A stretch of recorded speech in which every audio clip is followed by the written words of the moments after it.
Assalamualaikum warahmatullahi wabarakatuh. Selamat datang di tahun ajaran baru 2021-2022. Berjumpa lagi dengan Miss Devi. Hari ini kita akan mempelajari pelajaran fisika, materi gelombang elektromagnetik kelas 12. Untuk memulai pembelajaran ini, marilah kita buka pembelajaran ini dengan baca basmalah. Bismillahirrahmanirrahim.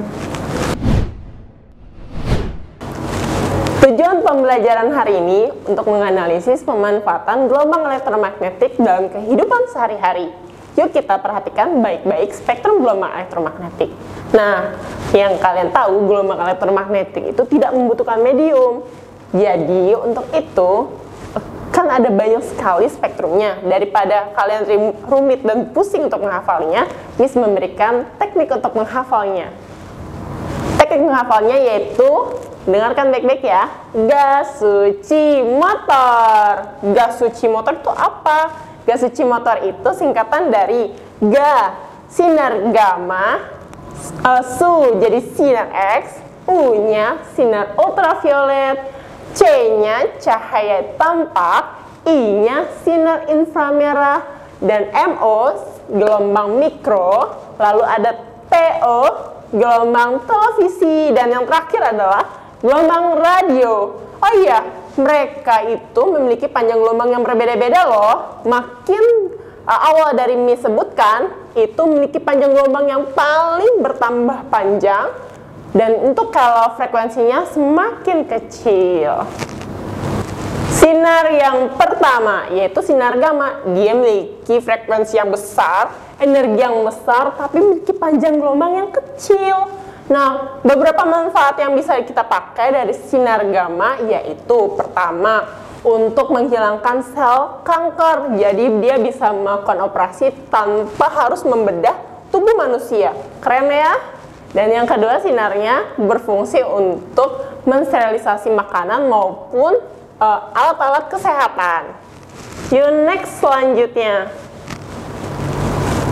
Perhatikan baik-baik gambarnya ya. Inilah teknis dari penggunaan sinar gamma dalam kegiatan di kesehatan, yaitu dia tidak membutuhkan pembedahan, jadi langsung ditembakkan dengan sinar gamma.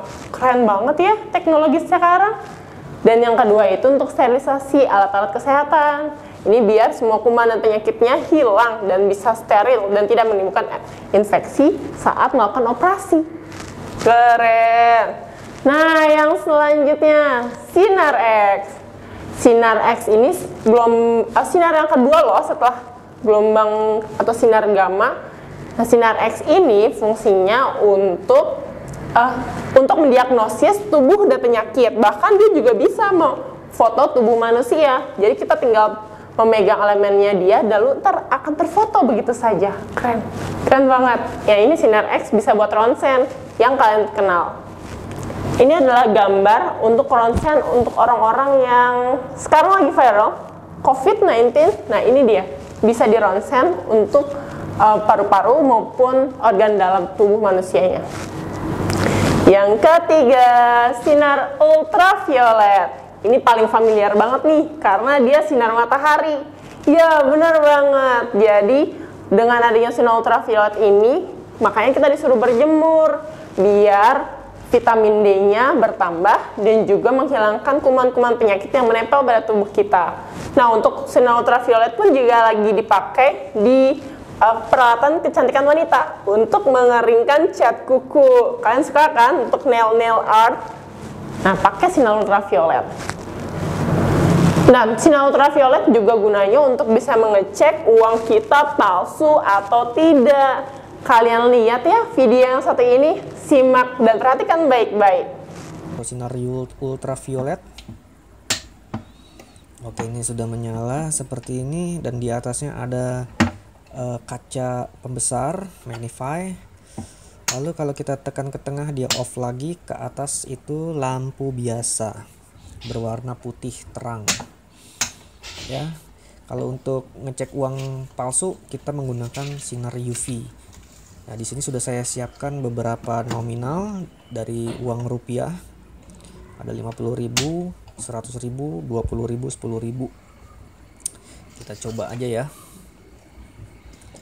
Oh sebentar, lampunya harus saya matikan dulu. Oke, lampu sudah saya matikan supaya lebih jelas lagi ya kelihatannya.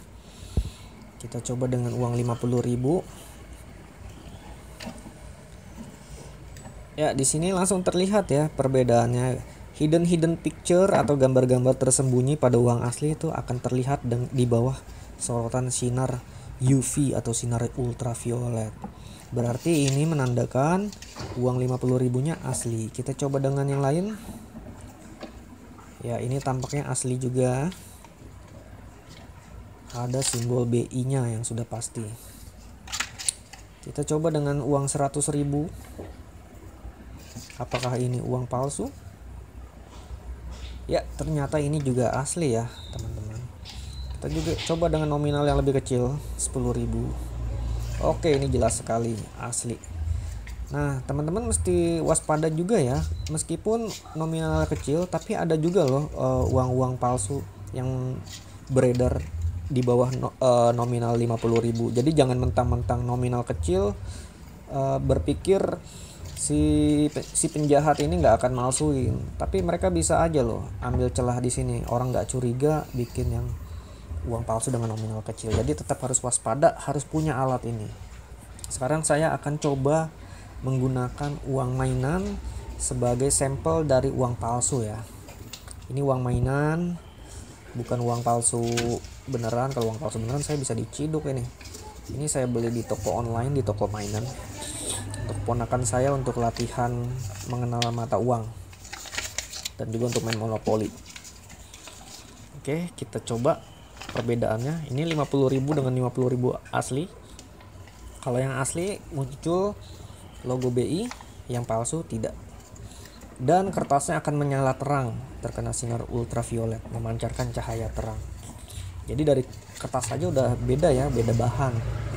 Kalau ini dari bahan HVS yang palsu. Oke, ini adalah 20.000. Saya coba, maaf goyang-goyang. Tuh lihat ya, kertasnya tidak menyala kalau uang yang asli, sementara kalau yang palsu menyala karena beda bahan mereka. Uang kertas yang digunakan untuk uang asli itu menggunakan kertas khusus gitu, dan dia tidak akan menyala di bawah sinar ultraviolet. Sekarang saya akan coba dengan lampunya. Nah, ini fungsinya adalah untuk mengecek apabila terdapat cacat pada uang ya. Karena dengan kaca pembesarnya kita bisa menerawang di sini. Dan kita bisa lihat lebih jelas lagi dari dekat. Seperti itu. Jadi kalau misalnya mau periksa apakah ini uangnya asli atau palsu, tapi mata kita kurang awas, kita bisa pakai kaca pembesarnya yang di atas. Gitu. Dan teman-teman tidak perlu menunduk-nunduk ke bawah, tinggal lihat aja dari kaca pembesarnya. Oke, cukup jelas ya teman-teman.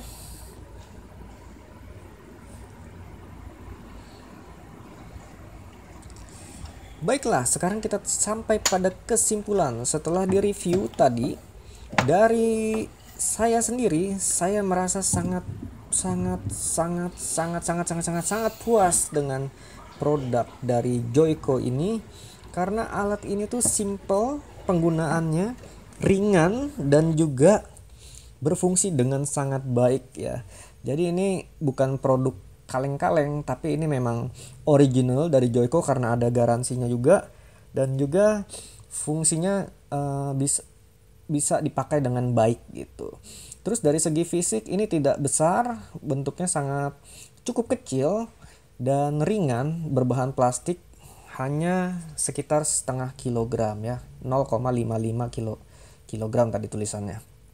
Jadi ini worth it banget sih menurut saya untuk kita punya, khususnya untuk kalian yang punya bisnis, punya warung, itu harus punya nih alat ini supaya kalian nggak dapat uang palsu saat melakukan transaksi gitu. Terus berapa sih harganya kalau mau beli? Ini saya beli di toko online ya.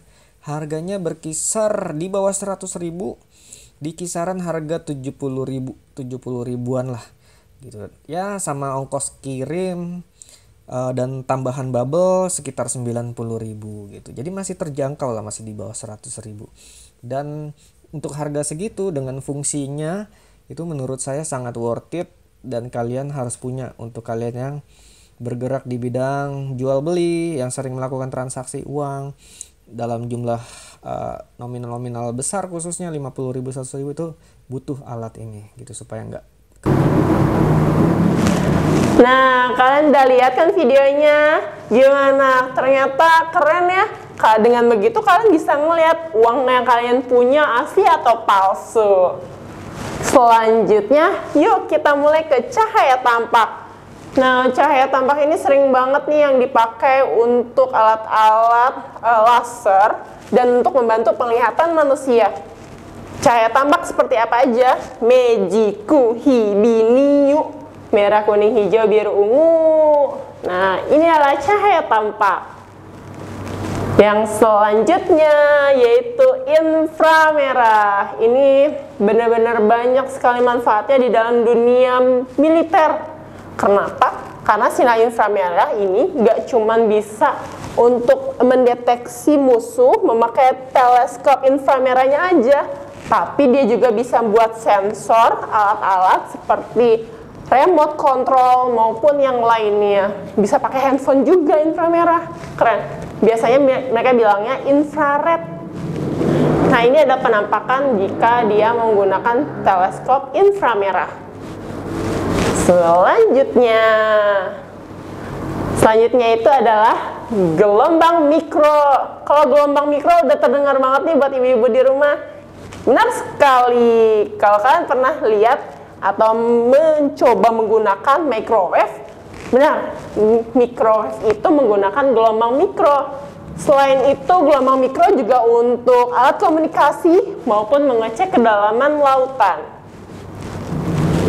Nah, ini adalah penampakan untuk gelombang mikro dan bagaimana aliran gelombang itu bisa memanaskan makanan. Karena kalian harus tahu energinya cukup besar loh untuk bisa memasak makanan. Dan ini juga buat alat telekomunikasi. Jadi kalau misalnya kita bisa ngecek ada pesawat yang masuk ke area Indonesia, dia bisa menembakkan radarnya melalui gelombang mikro tersebut. Ditembakkan, maka dia akan membentuk sebuah medan. Nanti ketika tektok sama pesawatnya dan tektok balik ke radar tersebut, bisa kedeteksi, ada pesawat dari luar. Nah, itu yang digunakan adalah gelombang mikro. Lihat tuh, radar. Selanjutnya itu yang terakhir adalah gelombang radio dan televisi. Kayaknya nggak perlu dijelasin lagi deh yang ini. Benar, karena dia ini adalah pemakaiannya ada di radio dan juga televisi. Termasuk gelombang yang paling terpanjang, memiliki panjang gelombang yang terbesar ya. Dan dia memiliki frekuensi yang kecil, jadi energinya juga kecil. Jadi kalian bisa memanfaatkannya untuk alat telekomunikasi, nonton TV, dengar musik, dan sebagainya. Oke, semuanya untuk hari ini selesai. Tapi kalian jangan bilang selesai dulu. Ada tugas nih buat kalian. Kalian cari ya bahaya radiasi dari gelombang elektromagnetik. Lalu letakkan di kolom komentar. Tulis nama dan kelas, lalu jawabannya. Kalau kalian harus tahu akan ada hadiah yang menarik buat kalian yang bisa menjawab itu di kolom komentar. Terima kasih semuanya. Alhamdulillahirrahmanirrahim. Akhirnya telah saya juga nih materi spektrum gelombang elektromagnetik. Semoga materi ini bermanfaat buat kalian semua ya. Oleh sebab itu, yuk kita akhiri pertemuan ini dengan baca hamdalah dan doa penutup majelis. Alhamdulillahirabbil alamin. Subhanakallahumma wa bihamdik asyhadu an la ilaha illa anta astaghfiruka wa atubu ilaik. Terima kasih ya buat kalian yang sudah menonton video ini. Jangan lupa di like, komen, dan di subscribe. Jangan lupa di share juga sama teman-teman semuanya. Wassalamualaikum warahmatullahi wabarakatuh.